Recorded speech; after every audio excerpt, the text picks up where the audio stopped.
The 23rd Amendment to the United States Constitution extends the right to vote in the presidential election to citizens residing in the District of Columbia by granting the district electors in the Electoral College, as if it were a state. The amendment was proposed by the 86th Congress on June 16, 1960, and ratified by the states on March 29, 1961. The Electoral College, established in Article 2, Section 1, Clause 2 of the United States Constitution, is the institution that elects the President and Vice President of the United States every 4 years. The President and Vice President are not elected directly by the voters. Instead, they are elected by electors, who are chosen by popular vote on a state-by-state basis. As the District of Columbia is not a state, it was not entitled to any electors prior to the adoption of the 23rd Amendment. Citizens living in the district were therefore shut out from the presidential-vice presidential election process. The first presidential election in which the District of Columbia participated was the election of 1964.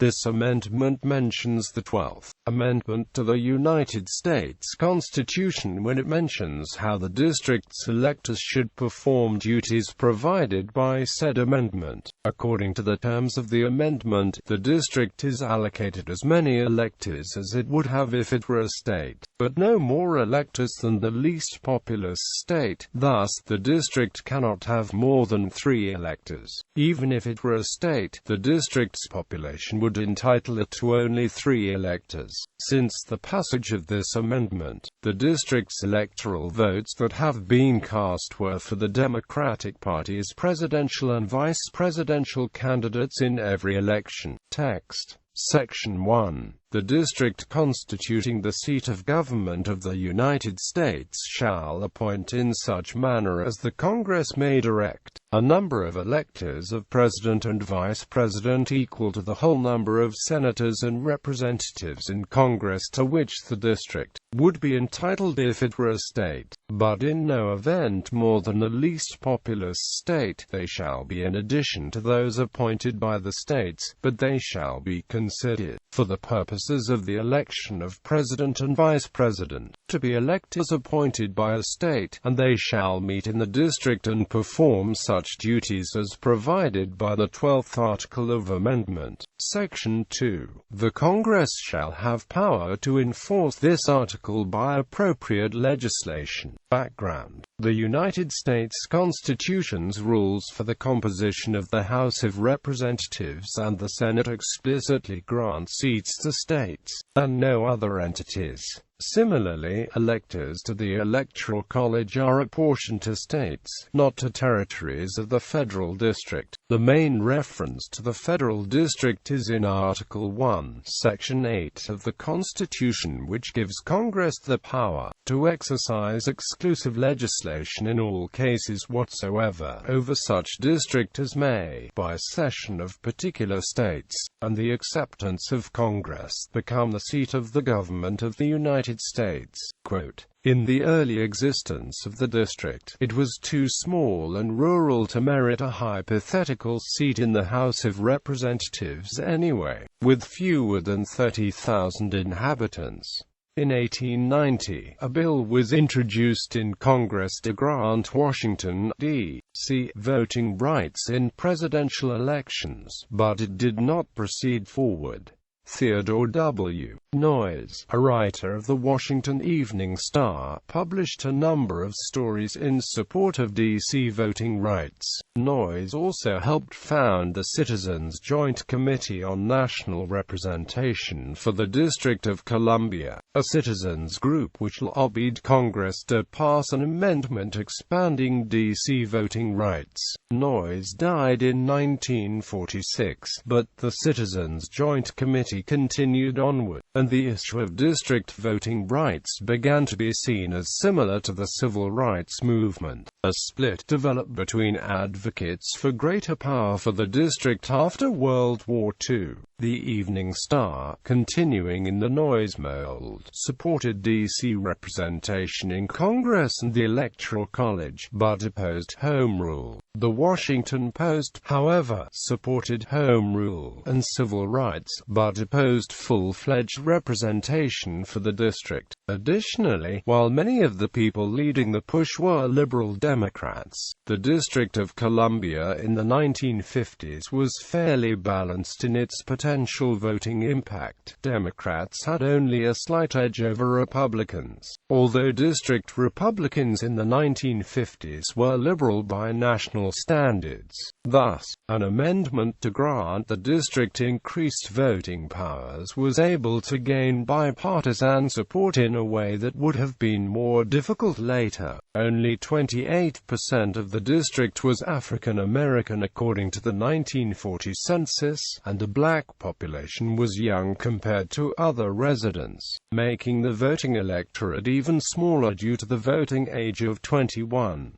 This grew to 54% in the 1960 census, but according to historian Clement E. Vos, various factors, inexperience in voting, educational handicaps, residency requirements, welfare laws, and social ostracism before the Voting Rights Act of 1965 minimized black registration and voting.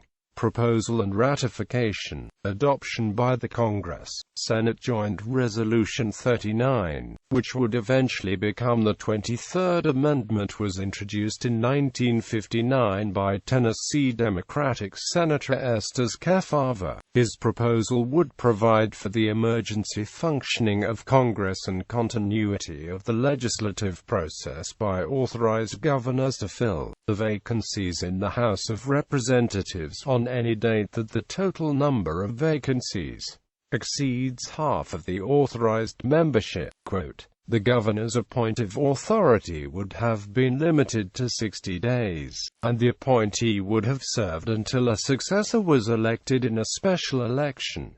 The bill was amended twice on the Senate floor. One added provision, proposed by New York Republican Kenneth Keating, would grant the District of Columbia electoral votes in national elections and non-voting delegate to the House. The other, offered by Florida Democrat Spessard Holland, would eliminate the poll tax or other property qualification as a prerequisite for voting in federal elections. The Senate passed S.J.R. 39 in this three-amendment form on February 2, 1960, by a vote of 70 to 18, and sent it forward to the House. The House Judiciary Committee, after setting aside the anti-poll tax and House emergency appointment provisions of S.J.R. 39, sent its own proposal, House Joint Resolution 757, devoted solely to presidential electors for the District of Columbia, to the House floor for consideration.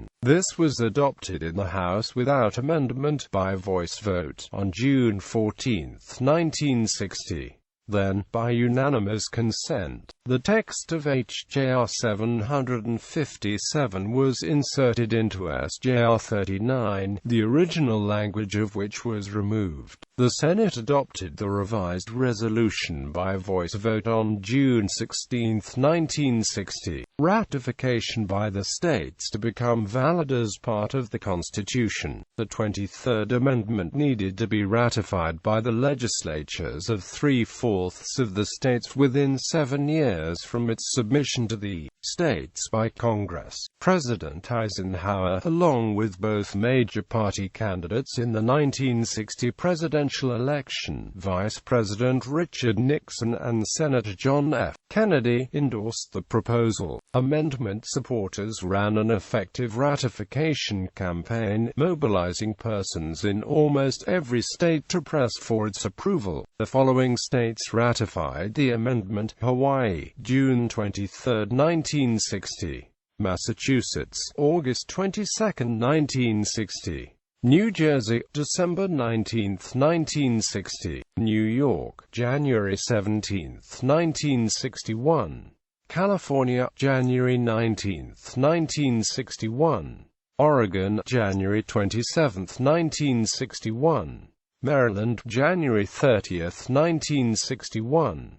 Idaho, January 31, 1961. Maine, January 31, 1961. Minnesota, January 31, 1961. New Mexico, February 1, 1961. Nevada, February 2, 1961. Montana, February 6, 1961. Colorado, February 8, 1961. Washington, February 9, 1961. West Virginia, February 9, 1961. Alaska, February 10, 1961. Wyoming, February 13, 1961. South Dakota, February 14, 1961. Delaware, February 20, 1961. Utah, February 21, 1961. Wisconsin, February 21, 1961. Pennsylvania, February 28, 1961. Indiana, March 3, 1961. North Dakota, March 3, 1961. Tennessee, March 6, 1961. Michigan, March 8, 1961. Connecticut, March 9, 1961. Arizona, March 10, 1961. Illinois, March 14, 1961. Nebraska, March 15, 1961. Vermont, March 15, 1961. Iowa, March 16, 1961. Missouri, March 20, 1961. Oklahoma, March 21, 1961. Rhode Island, March 22, 1961. Kansas, March 29, 1961. Ratification was completed on March 29, 1961, 9 months and 12 days after being proposed by Congress. The amendment was subsequently ratified by the following states: New Hampshire, March 30, 1961. Alabama, April 11, 2002. On April 3, 1961, John L. Moore, Administrator of General Services, certified that the amendment had been adopted by the requisite number of states and had become a part of the Constitution. The amendment was rejected by Arkansas on January 24, 1961. 9 states took no action on the amendment: Florida, Kentucky, Mississippi, Georgia, South Carolina, Louisiana, Texas, North Carolina, and Virginia. Political impact. While perceived as politically neutral and only somewhat liberal-leaning at the time of passage in 1961, the district swung dramatically toward the Democratic Party in the years after passage. African Americans voted in greater numbers than they had in the 1940s and 1950s, with the clearing away of restrictions on the vote, and the share of the district electorate increased. According to the 1970 census, 71% of the federal district was black, a dramatic jump. Accordingly, the district has sent its 3 electoral votes to the Democratic candidate in every single presidential election since 1964, including the 1984 landslide re-election of President Reagan, where only the District of Columbia and Minnesota voted for Democratic candidate Walter Mondale. The district's electoral votes have yet to prove decisive in a presidential election. The smallest Electoral College majority won by a Democratic president since the 23rd Amendment's ratification was the 56-vote majority, achieved by Jimmy Carter in 1976.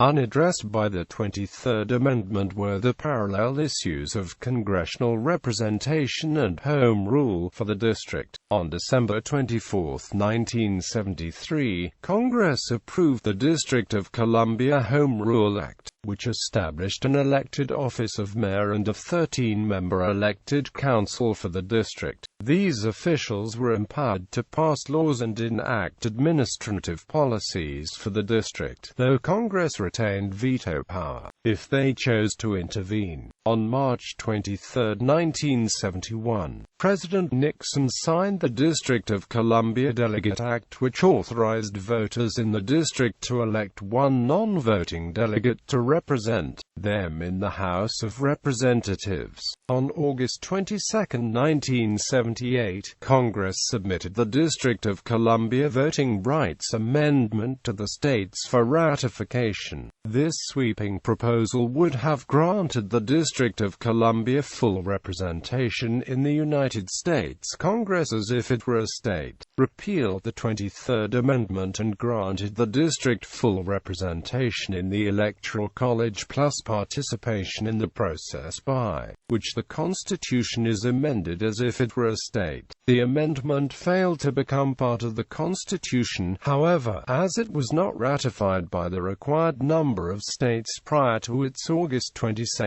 1985 ratification deadline. The campaign for the proposed amendment ran into much fiercer conservative opposition due to the open and obvious fact that by 1978 the proposed amendment would have practically guaranteed 2 Democratic senators for some time. The amendment was criticized on various other grounds as well, and was not ratified even from several more liberal states.